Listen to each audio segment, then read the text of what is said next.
You mentioned Airbnb as one of, like the law on Airbnb as one of your, biggest achievements. But besides that, can you give me a concrete example of what Québec solidaire did in order to change the CAQ's agenda when it comes like amendments? Or...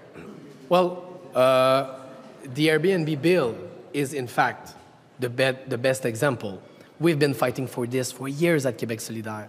I remember the time where Amir Kadir was alone here saying Airbnb is aggravating the housing crisis. We need to get them to respect the Quebec law. He was alone saying this. Now we're 12 and we just won. So that's a beautiful example. But it's not the only example. On the Bill 15, on the Dubé reform of the healthcare system, the initial plan of the government was to scrap from the law the mission of the CLSC in Quebec, which is a gem of the Quebec model in healthcare because it's an easy and local decentralized access to healthcare for Quebec.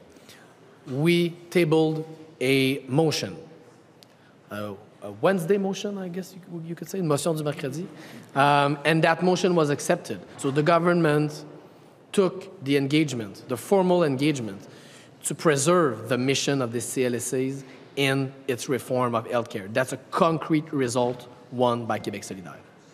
So we talked about your successes. What would you say was your biggest échec? Well, I'm not the salary situation. I'm not very proud of my initial and spontaneous. Important to underline that spontaneous response to Mr. Legault when we debated about the bill in healthcare. I recognize that mistake at the first opportunity I had, but it was not my finest hour. Not salaries? No, I'm very proud of the fight.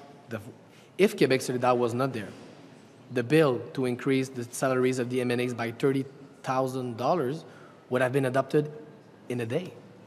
Because we were there, because we fought till the end, there was a real debate in Quebec on that issue. I'm very proud of the fight that we did on that bill. In terms of your discourse is what I'm trying to say. No, I think we were coherent. We've been coherent for 10 years.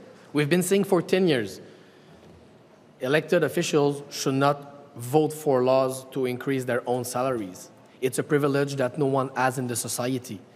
Why should we have that privilege? There is no justification for that.